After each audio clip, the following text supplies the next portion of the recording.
Hi, this is Cheryl Petersen with Healing Science Today. I'm going to talk about Christian Science and mind chemistry. The term chemistry is used for different meanings. The chemistry between me and my husband is good. The chemistry in my body is balanced. The chemistry involving atoms, molecules, and reactions. It's interesting. It's a science. Let's take the chemistry of fire.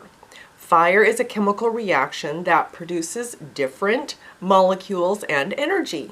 Most fires require oxygen, fuel, and heat. Fire is no joke to me.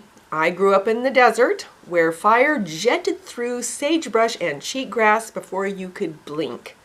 In 1998, on the family farm, when I was driving a front-end loader, the engine exploded and I got burned. You can read about the experience in my memoir, I Am My Mother's Daughter, Looking Up When Life Looks Down.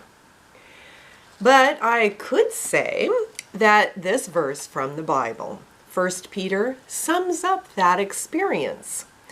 In this you rejoice, though now for a little while, if necessary, you have been grieved by various trials, so that the tested genuineness of your faith, more precious than gold that perishes, though it is tested by fire, may be found to result in praise and glory and honor at the revelation of Jesus Christ.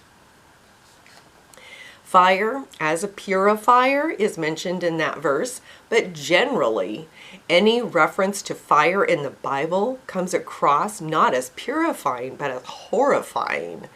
In the Gospel of Matthew, Jesus talked about a shepherd separating sheep to his right and goats to the left. The sheep being nice and the goats being problematic. Those on his right were praised, "Well done, helping the poor and sick, good job." Not so to those on his left. "Depart from me, you cursed, into the eternal fire prepared for the devil and his angels." Jesus used shocking images and the scare tactic for getting his teaching points across, but he compensated by helping others. Makes me think of mental chemistry.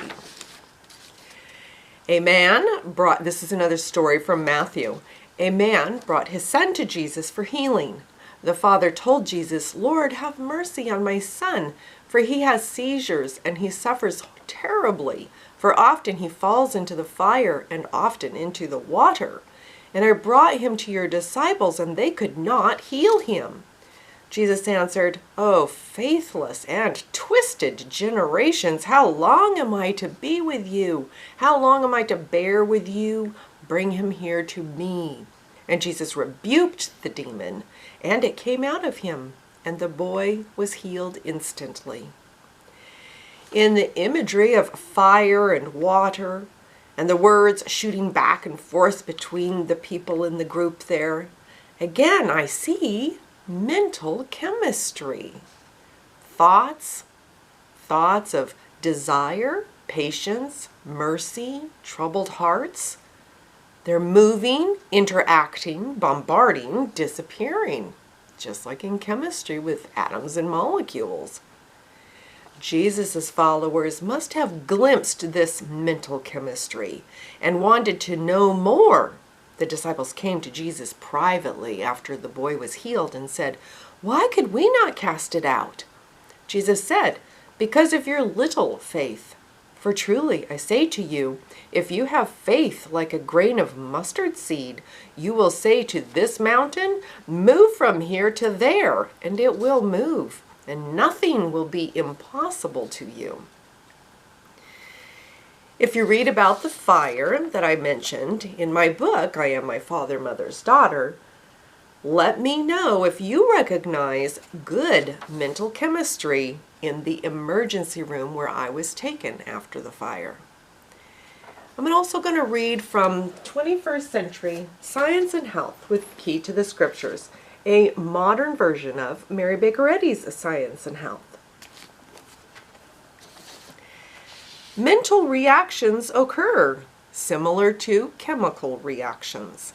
A mental reaction is the process by which human mind and body undergoes a change of thought from a material to a spiritual basis. Mental reactions, also called chemicalization, can aggravate symptoms, but when the mentality has improved, the body will follow. Did I undergo a change of thought from fear to gratitude and spiritual healing? Mental chemistry, under the authority of divine truth and love, is a happening idea.